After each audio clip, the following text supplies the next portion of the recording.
Há uma distância entre aquilo que a FIFA lhe diz e aquilo que se consegue ver com os próprios olhos. Essa distância não é uma fenda. Nesta altura, é um desfiladeiro. E a história da primeira semana do Mundial de 2026 não é sobre golos, surpresas ou jogadas brilhantes. É sobre estádios vazios, quartos de hotel vazios, uma entidade dirigente que não consegue parar de lhe mentir na cara e um circo político tão ruidoso que ameaça engolir por completo o próprio desporto. Falemos do que aconteceu no terreno, porque as imagens não mentem, mesmo quando os comunicados da FIFA mentem. No dia 12 de junho, o segundo jogo de todo o torneio começou em Guadalajara, no México, Coreia do Sul contra a República Checa. Quando as câmaras percorreram o estádio Akron, captaram algo que a FIFA passaria os dias seguintes a tentar justificar. Enormes blocos de cadeiras vermelhas vazias, zonas de hospitalidade sem ninguém. Fila após fila de lugares desocupados no lado do estádio oposto às câmaras principais da transmissão. Não eram meia dúzia de atrasados. Não era um canto mais sossegado. Eram sectores inteiros que pareciam mais um amigável de pré-época numa terça-feira à tarde do que o segundo jogo do acontecimento desportivo mais visto do planeta. O número oficial de espectadores anunciado pela FIFA para esse jogo foi de 44.985. O estádio tem capacidade para 46 mil. Segundo a FIFA, o recinto estava basicamente cheio. Segundo qualquer pessoa que tenha visto a transmissão com olhos de ver, havia ali qualquer coisa muito errada. E qual foi a explicação da FIFA? Os adeptos tinham validado os bilhetes nas entradas e estavam nas zonas interiores do estádio durante o jogo, em vez de estarem sentados nos seus lugares. Essa foi a versão oficial de uma das organizações desportivas mais poderosas do mundo. Adeptos que pagaram centenas de dólares por bilhetes para um acontecimento de uma vez na vida escolheram passar os 90 minutos na fila para comprar um cachorro-quente. Simplesmente a conviver junto aos pilares de betão, a absorver o ambiente da banca das pipocas. Tudo de forma completamente voluntária. Kieran Maguire, especialista em finanças do futebol na Universidade de Liverpool, publicou as imagens do estádio no X, com uma legenda que cortava por entre todo o ruído. Escreveu: capacidade do estádio de Guadalajara, 45.664. Assistência oficial da FIFA, ou deveríamos chamar-lhe assistência de faz de conta, 44.985. Nada para ver aqui. O sarcasmo era merecido. As imagens eram arrasadoras. E a FIFA continuou a falar. A Fansided publicou uma análise dura no dia seguinte ao jogo. Os lugares vazios, concluíram, não têm a ver com falta de interesse pelo jogo. Interesse há de sobra. O inimigo é a FIFA, cuja bilhética dinâmica e cuja ganância algorítmica garantiram aquelas manchas de cadeiras livres. Essa análise caiu como uma pedra porque estava certa. A bilhética dinâmica, um sistema que a FIFA introduziu pela primeira vez neste torneio, permitiu que os preços dos bilhetes disparassem em tempo real com base em algoritmos de procura. O resultado era previsível para toda a gente, excepto, aparentemente, para quem dirige a FIFA. Quando o torneio começou, os bilhetes para a final no MetLife Stadium, em Nova Jersey, apareciam listados perto dos 11 mil dólares cada um. 4 lugares premium para essa mesma final foram publicados no próprio mercado oficial de revenda da FIFA por pouco menos de 2,3 milhões de dólares. Não é um erro de escrita, 2,3 milhões de dólares, por 4 lugares para ver um jogo de futebol. A categoria mais barata de bilhetes para o torneio começou nos 380 dólares, quando foi colocada à venda pela primeira vez no fim de 2025. Em abril deste ano, o preço máximo de um bilhete para a final já tinha subido para 10.990 dólares, quase 7 vezes o preço máximo prometido ao público durante o processo original de candidatura norte-americana. Bilhetes da fase de grupos para jogos como Portugal contra a República Democrática do Congo, em Houston, chegaram aos 1.000 dólares por lugar. E não eram os bons lugares, era a última fila. Sabe qual é? Tão lá em cima que os jogadores parecem minúsculos pixels em movimento, tão longe que já não se está habituado a ver futebol. Está-se a ver uma ideia abstracta de futebol a acontecer algures abaixo da linha das nuvens. Um homem chamado Alonso, que vive a 30 minutos do estádio em Houston, disse à France 24 que consulta os preços dos bilhetes todos os dias. Disse: estamos a falar de 3.000 dólares por 3 bilhetes. Não há respeito pela comunidade local. tinha feito uma promessa ao filho. Iriam assistir a vários jogos. Tinha baseado esse plano no que os bilhetes custavam no Catar em 2022. Esse plano é agora financeiramente impossível. O Mundial chegou à cidade dele a 30 minutos da porta de casa e ele não consegue pagar para entrar. Isto não é uma história isolada, é o padrão. E agora chega a parte em que entra a dimensão política, porque no Mundial de 2026 é genuinamente impossível separar o futebol da geopolítica. Estão completamente fundidos. Em dezembro de 2025, durante a cerimônia do sorteio do torneio realizada em Washington, D.C., o presidente da FIFA, Gianni Infantino, entregou a Donald Trump o primeiro prêmio da paz da FIFA. Leu bem. Infantino inventou um prêmio da paz e entregou ao presidente em funções dos Estados Unidos, o mesmo país que acolhe o torneio, 2 dias antes de uma cerimônia de sorteio do Mundial concebida para gerar boa vontade global. O prêmio provocou uma reação imediata. A Organização Britânica de Direitos Humanos, Fair Square, apresentou uma queixa formal junto do próprio Comitê de Ética da FIFA, acusando Infantino de cometer 4 violações distintas das regras de neutralidade política da organização. A queixa assinalava que atribuir este prêmio a uma figura política em exercício é uma violação flagrante da obrigação da FIFA de se manter neutral. Segundo a queixa, Infantino também tinha feito pressão pública nas redes sociais, em outubro de 2025, para que Trump recebesse o Prêmio Nobel da Paz, e tinha feito comentários públicos em novembro desse ano que, nas palavras da queixa, qualquer interpretação razoável concluiria que incentivavam as pessoas a apoiar a agenda política do presidente Trump. O Comitê de Ética recebeu a queixa. A cerimônia de entrega avançou. O troféu existe. Infantino e Trump são aliados. E o torneio que a FIFA prometeu que seria apolítico está encharcado de política de alto a baixo. Trump, por seu lado, fez um discurso em que chamou ao Mundial um dos maiores acontecimentos da história da humanidade. Também disse ao New York Post, numa chamada telefônica, que ele próprio não pagaria os preços actuais dos bilhetes. Citação: "Eu também não pagaria, para ser honesto consigo."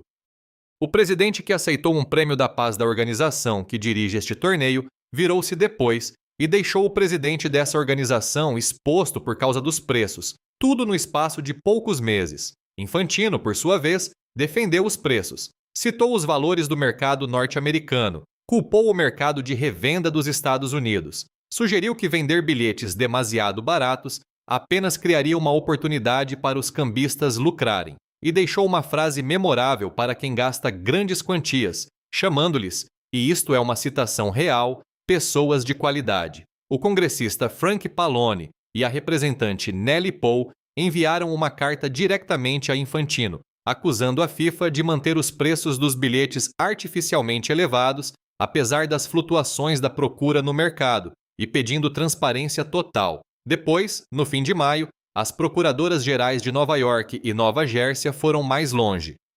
Letitia James e Jennifer Davenport emitiram intimações formais à FIFA, exigindo documentos internos sobre a forma como os preços dos bilhetes foram definidos, como as categorias de lugares foram estabelecidas, como os bilhetes foram atribuídos às selecções participantes, e por que razão adeptos que compraram bilhetes numa categoria de lugar receberam lugares numa categoria completamente diferente. As intimações abrangiam especificamente as práticas da FIFA no MetLife Stadium, onde a final está marcada para 19 de julho. Os adeptos vinham a relatar um percurso de confusão, escalões de preços enganadores, lugares atribuídos de forma errada e aquilo que os procuradores descreveram como práticas de bilhética enganosas. Isto é agora uma questão legal, não apenas um problema de relações públicas. E, ainda assim, os lugares vazios espalharam-se. O jogo entre a Suíça e o Catar no Levi's Stadium, em São Francisco, contou a mesma história de Guadalajara.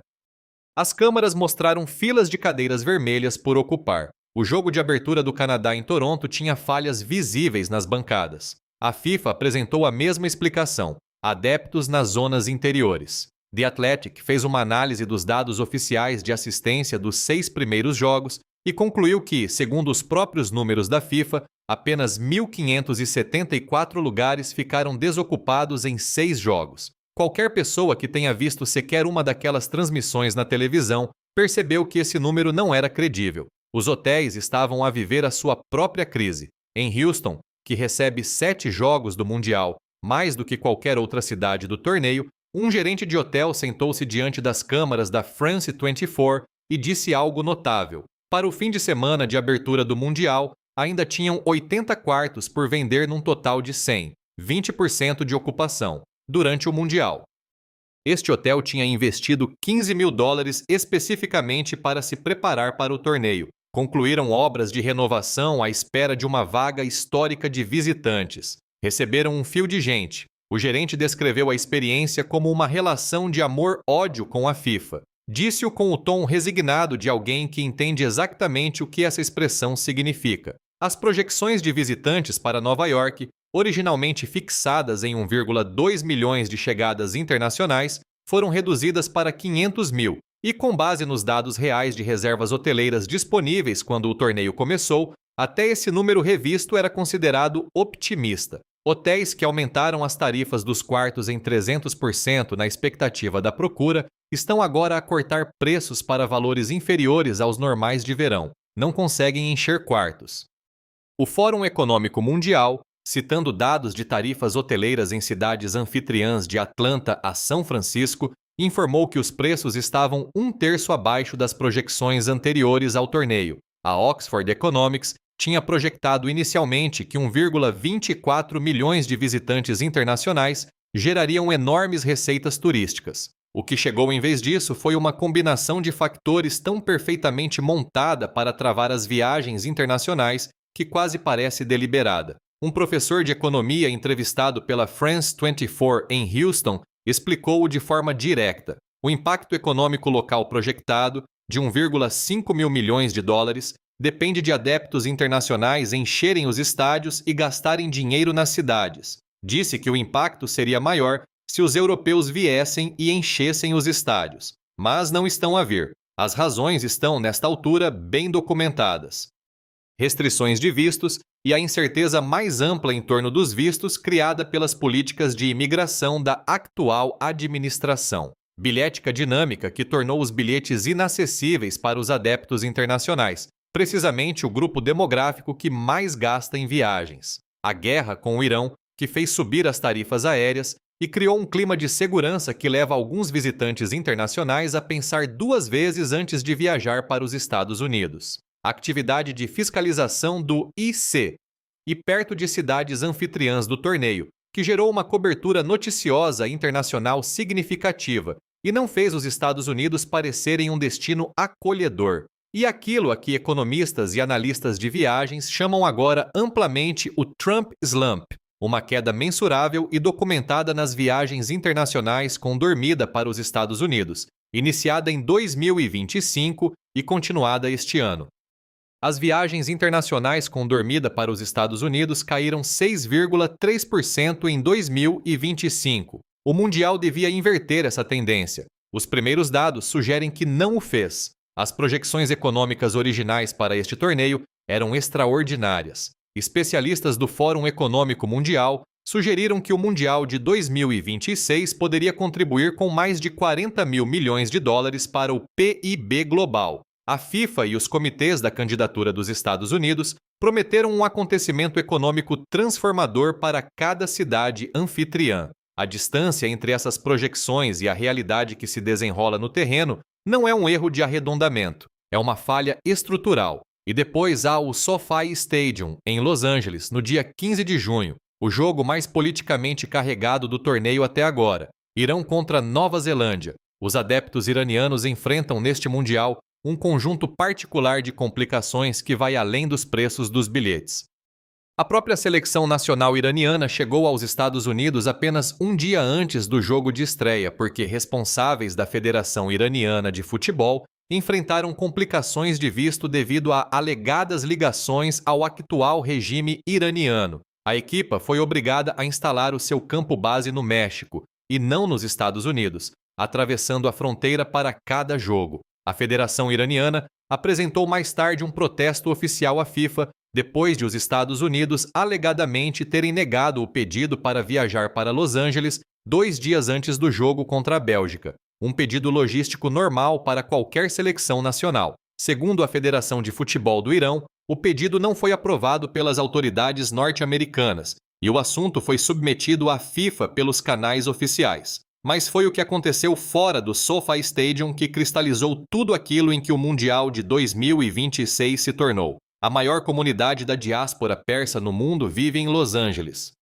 Centenas de iraniano-americanos juntaram-se fora do estádio para protestar. Muitos levavam a bandeira pré-revolucionária do Leão e do Sol, o símbolo da herança iraniana anterior à República Islâmica, que o atual regime iraniano considera ilegal e tem reprimido há décadas, e que a FIFA proibiu em todos os recintos do torneio. Um juiz de Los Angeles recusou uma tentativa legal de última hora para anular a proibição da bandeira pela FIFA. Os seguranças foram instruídos a confiscar a bandeira assim que a vissem. A um homem que levava uma bandeira americana foi pedido que a desdobrasse para inspeção antes de ser autorizado a passar. Adeptos que usavam o leão e o sol como desenho numa t-shirt foram mandados virar a camisola do avesso à entrada. Dentro do estádio, adeptos assobiaram durante o hino nacional iraniano, outros viraram as costas, e então aconteceu algo notável.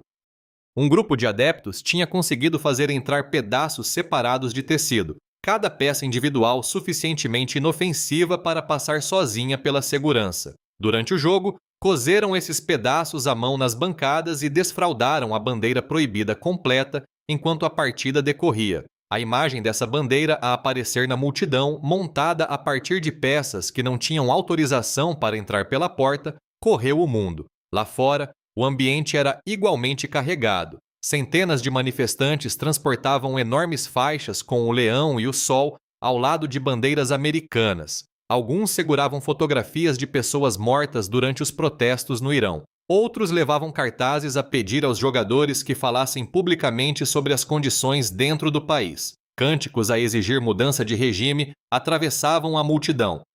A Al Jazeera noticiou que os iraniano-americanos em Los Angeles estavam profundamente divididos. Alguns estavam ali para apoiar a Team Melli, a seleção nacional, enquanto outros sentiam que aplaudir a equipa significava legitimar o governo que a enviou. Essa divisão, representada nas ruas à porta de um estádio de mundial em Los Angeles, é exatamente a tensão que a FIFA insistiu que não seria um problema quando atribuiu este torneio aos Estados Unidos. É assim que se parece organizar um mundial quando o país anfitrião está simultaneamente numa situação de conflito militar com uma das nações participantes. Não é teórico, é visível. Está a acontecer em tempo real, em frente às câmaras, perante o mundo. Afaste-se de qualquer história individual e começará a ver o quadro maior com uma clareza desconfortável. A FIFA publicou um número de assistência de 44.985 para um jogo em que milhares de lugares estavam visivelmente vazios.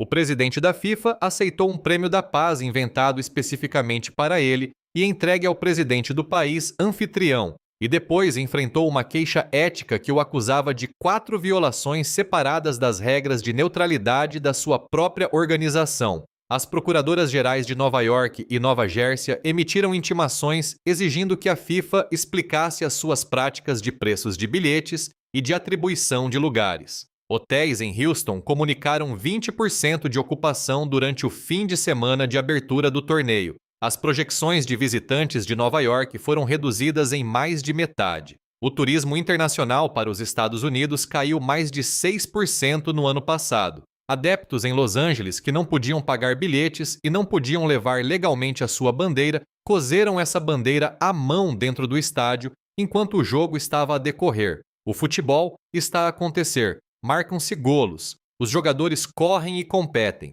O desporto em si não falhou. Mas a instituição que gere esse desporto, os contratos que assinou, as promessas que fez, os acordos que fechou, as alianças políticas que procurou, o sistema de preços que introduziu e a realidade que tenta construir através de comunicados de imprensa, essa instituição está a falhar, de forma visível e mensurável, diante de câmaras que não consegue controlar. A investigação das procuradoras-gerais sobre a bilhética vai produzir mais documentos. Os dados de ocupação hoteleira continuarão a acumular-se ao longo da fase de grupos. A distância entre os números oficiais de assistência da FIFA e aquilo que as câmaras de televisão mostram não vai desaparecer. O impacto econômico deste torneio será avaliado quando a final no MetLife for jogada no dia 19 de julho, e a diferença entre a projeção de 40 mil milhões de dólares e o valor real tornar-se-á o número que definirá o Mundial de 2026 em todas as análises econômicas sérias escritas sobre ele na próxima década. Haverá um campeão. Alguém levantará um troféu em Nova Jersey no dia 19 de julho, e Infantino subirá ao palco para declarar vitória para o desporto, para a FIFA, para a comunidade global, para a paz. E nas 16 cidades anfitriãs, gerentes de hotel que renovaram as suas propriedades por 15 mil dólares estarão a calcular quanto tempo levará a recuperar esse investimento com tarifas de desconto de verão. A distância entre aquilo que a FIFA promete e aquilo que realmente entrega nunca foi tão visível. Mede-se em lugares vazios que a FIFA diz estarem cheios, em quartos de hotel que a FIFA diz estarem reservados, em bandeiras que a FIFA diz estarem proibidas, mas que os adeptos coseram com as próprias mãos e ergueram de qualquer maneira, e numa distorção da realidade tão persistente e tão detalhada que começou a parecer menos propaganda e mais um reflexo organizacional. Uma instituição que mentiu a si própria e ao mundo durante tanto tempo que já não sabe verdadeiramente distinguir a diferença. O Mundial, que devia mostrar a capacidade da América para receber o planeta, está, em vez disso, a mostrar algo completamente diferente. Está a mostrar o que acontece quando uma organização construída sobre a opacidade encontra um momento político definido pelo confronto e tenta organizar o maior acontecimento desportivo da história humana mesmo no centro da colisão.